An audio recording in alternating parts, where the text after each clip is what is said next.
현재의 고난은 장차 우리에게 나타날 영광과 좋게 비교할 수 없다, 이렇게 말합니다. 현재의 고난 했을 때 고난은 어떻게 보면 쉽게 다가올 수 있죠. 크고 작은 고난을 또 겪지 않고 사는 사람은 없다라고 할 수 있을 것입니다. 마음의 고난도 있고 또 실제적으로 다가오는 일들에 대한 육체적인 고난도 있고 또 사실 고난이라는 것은 이 두 가지가 다 하나로 겸하여 오는 것이죠. 현재의 고난, 이 고난들은 장차 우리에게 나타날 영광과 비교할 수 없도다라고 바울은 말합니다. 사실 고난하고 영광하고는 비교할 만한 것은 아니죠. 우리가 어떻게 보면 동일한 제품을 비교할 때 이 제품은 다른 제품에 비해서 이런 성능이 좋아, 이런 식으로 비교할 때 어떤 비교의 가치가 있는 것이지, 고난과 영광이라는 것은 사실 비교할 만한 가치가 없죠. 극과 극이라고 말할 수 있을 것입니다. 그런데 여기서 말하는 의미는 뭐냐? 우리가 현재 당하는 이 고난이 아무리 극심하다 할지라도, 이것이 사실 엄청 크고 힘겹고 고통스럽고 괴로운 것이라 할지라도, 그리고 신앙적인 수용과 믿음의 고백 안에 있는 자원하는 마음의 차원에서 볼 때에는 그것이 비록 육체의 극심한 고통을 겪고 죽음까지도 초래하는 그런 고난이라 할지라도 진실을 알고 보면, 하나님의 살아계심과 역사하심을 알고 보면, 그것을 안다면 장차 그 이후에 다가올 고난과 견주어 볼 때 그런 건 아무것도 아닌 것처럼 되어버릴 정도로 장차 우리에게 나타날 영광이 실로 놀랍고 아름답고 고귀하고 영광스럽다라는 것이죠. 사도 바울의 예를 조금 들어볼 수도 있을 것 같습니다. 바울은 사실 예수님과 예수님을 따르는 사람들을 극심하게 핍박하던 사람입니다. 왜냐하면 예수님을 이단의 괴수로 생각했기 때문에 대제사장의 공문을 받아가지고 잡아 가두고 죽이는 데 내어주려고 아주 열정적으로 따라가던 사람이에요. 그런데 다메섹 도상에서 정오의 빛보다 더 밝은 빛 가운데 나타나신 주님과 주님의 음성을 들은 이후로 그는 삶에 완전한 반전, 변화가 다가옵니다. 그는 묵묵히 주의 말씀을 다시금 생각하게 되었고, 그리고 이제 성령의 교통하심과 은혜 안에서 새롭게 눈이 떠지게 되죠. 그리고 바로 예수님은 구원자이셨구나, 메시아이셨구나, 선지자들이 그토록 증거하고 예언했던 바로 그분이었구나, 모세가 말한 바로 그 선지자였구나 라는 것을 깨닫게 됩니다. 그리고 복음을 전하죠. 복음을 전하는데 많은 핍박이 다가옵니다. 자신이 핍박자이면서도 하나님의 영광을 위한 것이라고 살아갈 땐 몰랐는데 이제 입장이 바뀌고 보니 다가오는 고난과 핍박이 얼마나 마음 아프고 또 고통스러웠겠습니까? 40에 하나 감한 매를 맞고, 그리고 배를 타고 선교행을 하다가 난파되어 죽을 뻔하고 극심한 고통을 겪었죠. 한 번은 돌에 맞아서 사람들이 죽었다고 판단해가지고 저 성 밖으로 던져버렸습니다. 그때의 바울의 체험이라고 우리가 생각하고 알고 있는 그 체험 가운데 보면 바울은 사람의 말로 가히 이르지 못할 말을 내가 주님 나라에 가서 들었다. 그리고 나서 뭐라고 얘기하냐면, 내가 그 영광스러움과 그 놀라움을 목격하고 이제 알고 나니 빨리 이 몸을 떠나서 가고 싶다. 그런데 떠나든지 유하든지 어쨌든 하나님 뜻이라면 난 다 좋다. 근데 내가 여기 아직도 있는 것이 너희에게는 유익이다. 왜냐? 복음을 전하고 주의 일을 감당하는 사람으로 있으니까 너희한테는 유익이고 하나님의 일을 감당할 수는 있지만 나는 빨리 떠나는 것이 나에게는 더 기쁨이요 영광이다 라고 말합니다. 얼마나 놀랍고 영광스러운 것을 목격하고 체험하고 보았기에, 들었기에 이렇게 말할 수 있었을까? 자기 생명이 아무것도 아닌 것처럼 그냥 스쳐 지나가는 그냥 바람 한 점처럼 그렇게 쉽게 여겼는지 참 놀라울 정도이죠. 그만큼 하나님께서 우리에게 예비하신 그 영광, 우리 인간들에게 하나님의 자녀로서 덧입히고 누리게 하고자 했던 그 영광, 그 존재됨의 기쁨을 바울은 이렇게 표현한 것이고, 예수 그리스도 안에 있는 자들에게 바로 그러한 영광이 예비되어 있다라고 말하고 있습니다.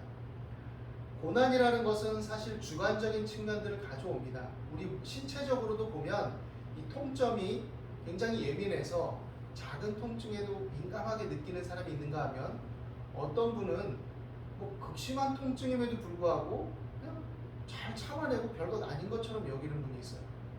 제가 잘 아는, 좋아하는 목사님 한 분이 있는데, 예전에 수련회를 같이 갔는데 이 풀숲 뒤쪽으로 가다가 벌에 쏘였습니다. 벌 한 3방 정도를 이 얼굴 옆쪽에 뒤쪽으로, 이렇게 뒤통수 가까운 쪽으로 이렇게 쏘였는데, 저는 깜짝 놀랐죠. 그런데 이 목사님은 약간 체격도 좋으시고 약간 남성미가 있는 분인데, 그냥 뭐 툴툴 털으시더니 어이 그놈 따갑네 이러더니 그냥 지나가시는 거예요.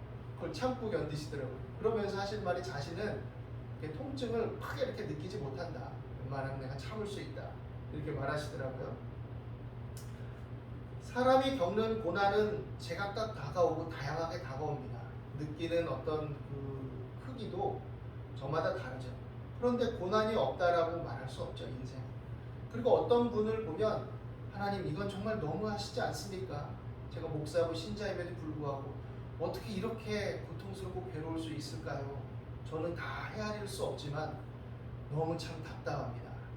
제가 만약 제 마음 중심에 하나님에 대한 믿음의 어떤 그 고백을 부인할 수 없는 그 믿음의 체험과 확신이 없었다면, 굉장히 회의에 빠지고 신앙적인 어떤 갈등을 극심하게 겪었을지도 모를 그런 현실들이 우리 삶에 또 있습니다. 슬프게도.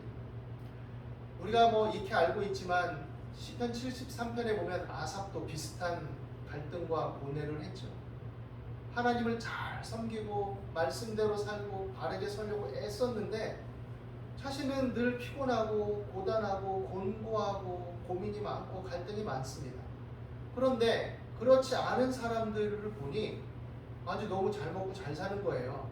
막 질투가 날 만큼, 시기가 날 만큼, 마음에 막 분노가 일어날 만큼.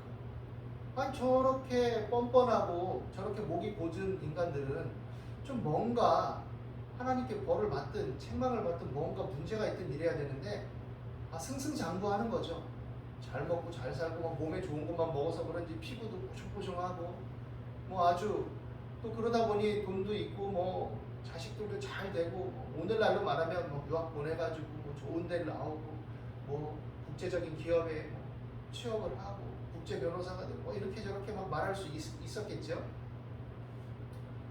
그러니 그것을 보고 있자니 얼마나 고통스럽고 이게 뭔가 싶겠습니까? 특별히 그 사람은 또 사람들 가운데서 막 유지 노릇을 하고 지도자 노릇을 하고, 사람들이 그의 말을 막 무슨 교훈을 듣듯이 경청하고 앉아있고, 이러니까 얼마나 막 속에 분이 치밀어 오르겠어요. 그래서 하나님께 항변했죠. 하나님 이게 뭡니까 도대체? 그러면서 스스로 고백하죠. 나 이것 때문에 내 신앙을 잃어버릴 뻔했다. 아삽이 고백하는 겁니다. 73편에서. 나는 정말 하나님 떠날 뻔했다.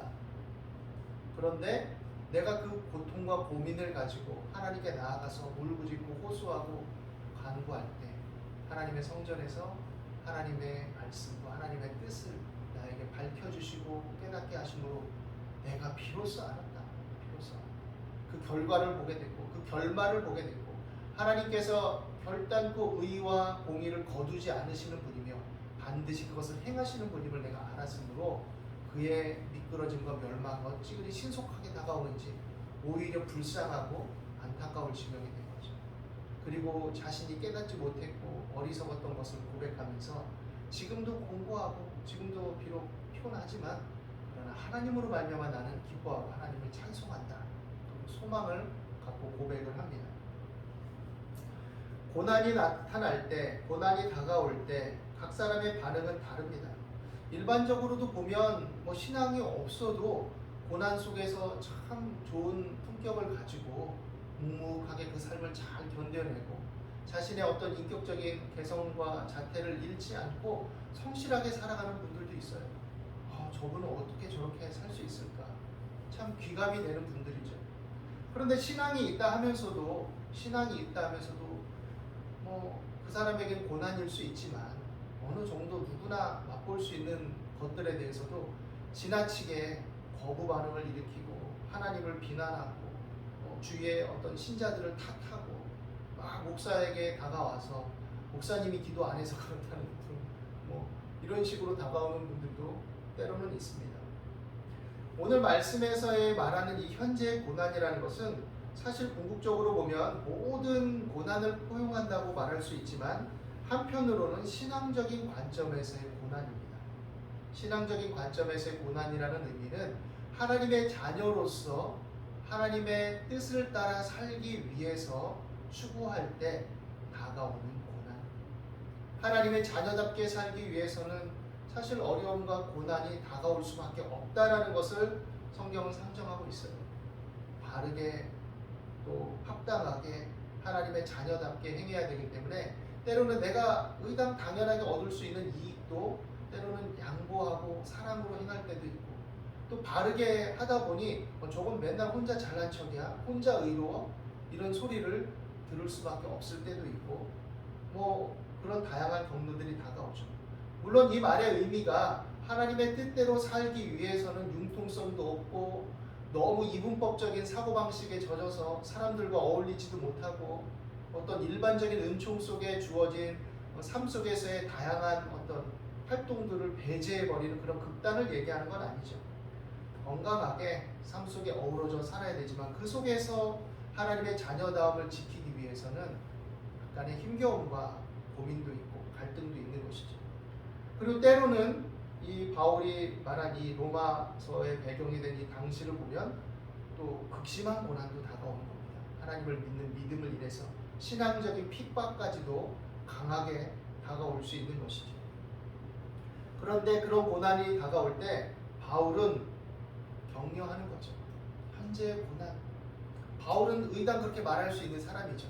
왜냐? 극심한 고난의 끝도 맛봤던 사람이니까. 그러면서 말합니다. 현재의 고난은 장차 우리에게 나타날 영광과 좋게 비교할 수 없다. 아주 단호하게 얘기합니다. 그리고 말하죠.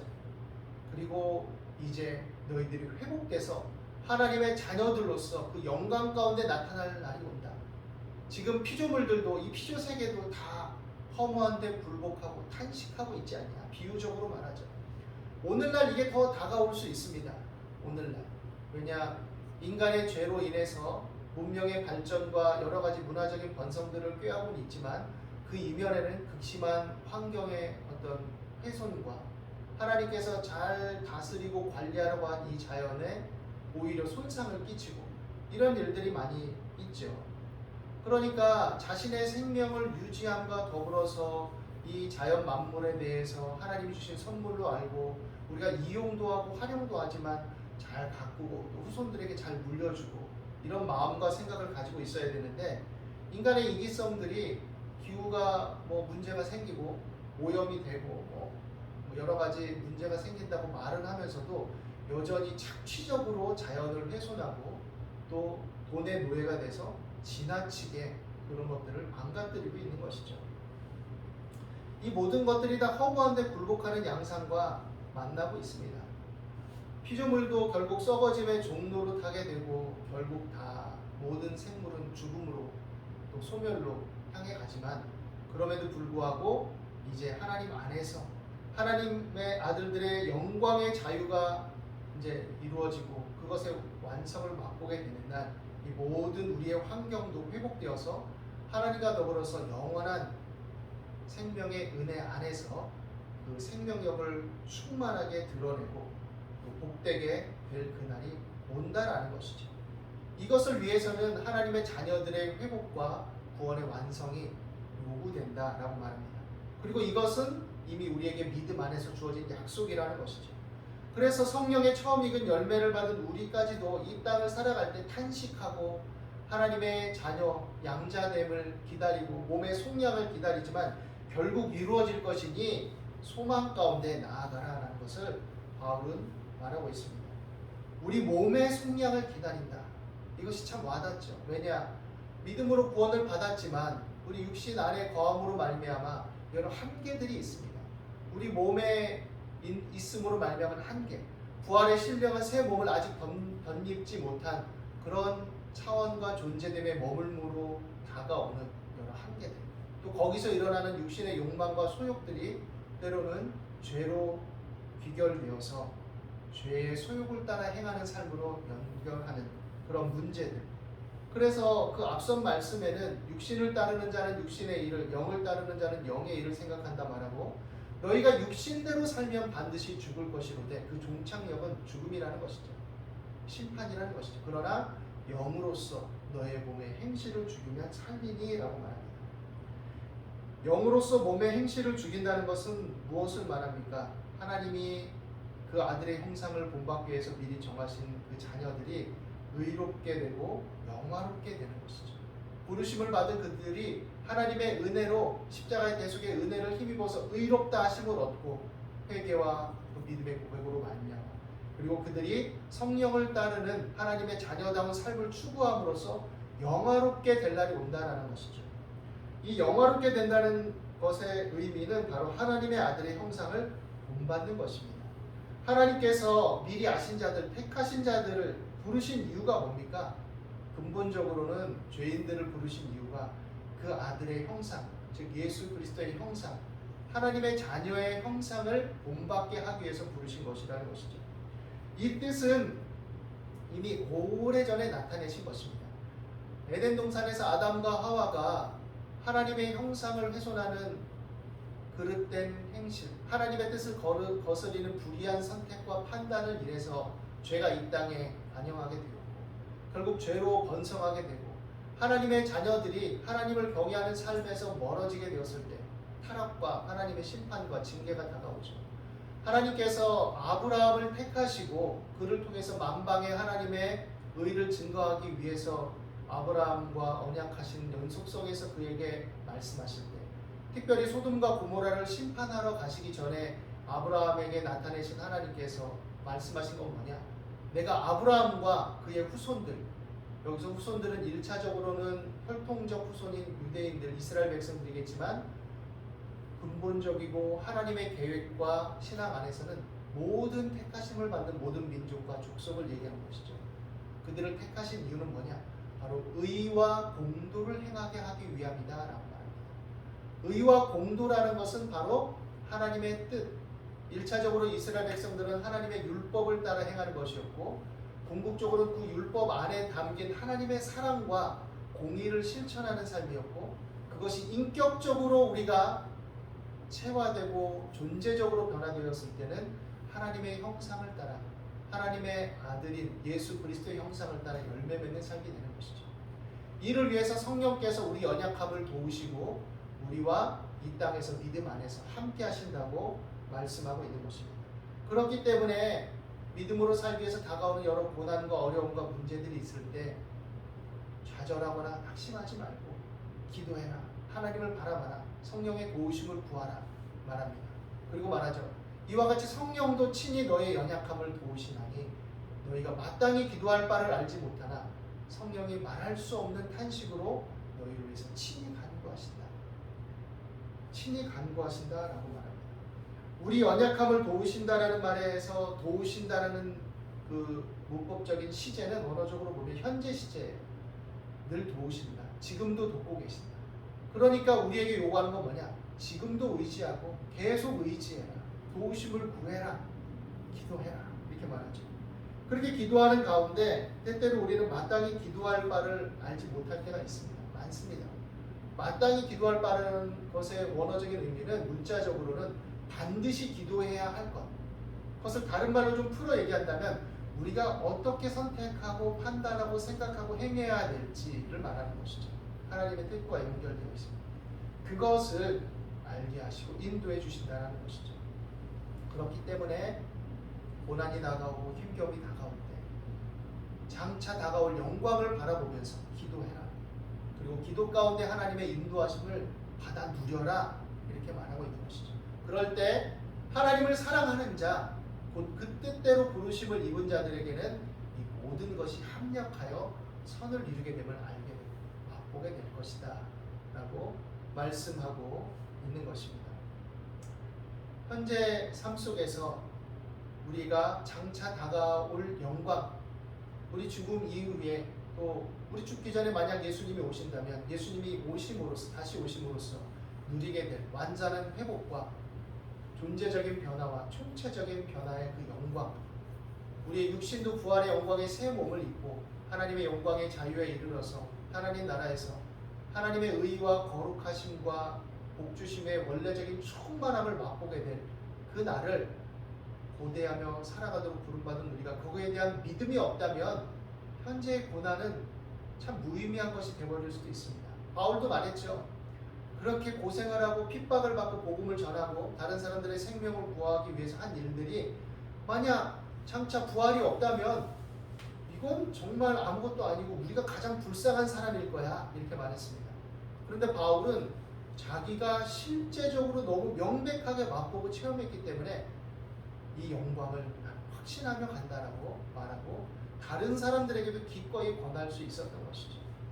바울과 같은 어떤 비중과 정도의 어떤 것들을 양극단으로 우리가 맛본 사람들은 아니지만 바람이 임의로 불매 어디서 와서 어디로 가는지 알지 못하는 것처럼 성령으로 말미암아 우리 안에 고요하게 역사하시는 주님의 은총을 통해 예수 그리스도를 믿음으로 받아 누리고 우리 안에 존재적으로 하나님을 부인할 수 없는 그 은혜의 믿음을 갖고 가게 될 때 그 믿음들이 작은 씨앗과 같다가 점점 자라게 될 때 우리는 그 은혜 안에 있음을 알게 됩니다. 지금은 어떤 사람은 때로 작은 씨앗과 같고 새싹과 같아서 믿음은 있지만 단단하고 강한 어떤 식물을 먹지 못하는 어린아이처럼 연약한 상태에서의 존재적인 믿음을 가지고 있을 수도 있겠죠. 그러나 그런 자들 가운데도 이미 생명의 역사와 은혜는 있는 것이죠. 그렇기 때문에 우리에게 하나님을 더 의지하라 라고 요구하는 겁니다. 기도해라. 성령의 도우심을 구해라. 소망을 잃지 말아라. 그리고 하나님은 이 모든 것 가운데 합력하여 선을 이루시고 하나님의 영광에 이르게 되고 또 영화롭게 될 그날이 올 것이다 라는 말로 우리를 권면하고 위로하고 격려하고 있는 것입니다.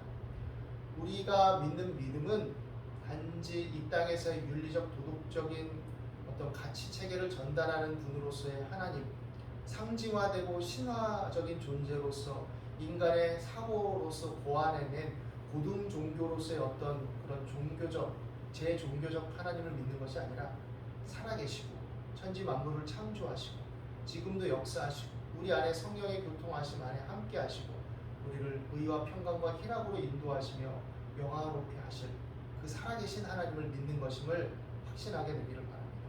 그런 은혜가 저와 여러분의 심령에 충만하게 되어서 이 땅을 살아가는 동안에도 살아계신 하나님과 동행하는 성령의 교통하심과 함께 하심의 역사가 충만하게 되기를 예수님의 이름으로 축원합니다. 기도하겠습니다. 두려워 말라 내가 너와 함께함이니라. 놀라지 말라 나는 너의 하나님이 됨이니라. 내가 너를 굳세게 하리라. 참으로 너를 도와주리라. 참으로 나의 의로운 오른손으로 너를 붙들리라 하신 하나님, 너희는 나를 맛보고 알라 하셨고 또 내가 있나 없나 한번 시험해보라고 하실 정도로 우리에게 믿음과 살아계심과 실제 하심을 또한 강력하게 나타내시고 말씀하신 하나님이심을 믿습니다.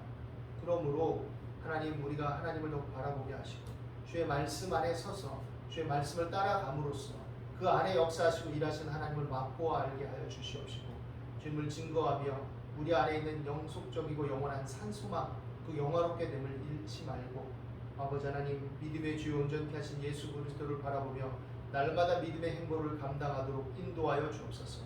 모든 연약의식과 병약의식들을 물리쳐 주시옵시고 모든 의심과 어둠과 혼돈과 흑암과 공허와 무질서가 떠나가게 도와주시고 믿음의 확신 속에 하나님을 의뢰하며 날마다 동행하는 삶이 되도록 주의 자녀들 가운데 역사하여 주옵소서. 감사와 찬송을 드립니다. 예수 그리스도 이름으로 기도드립니다.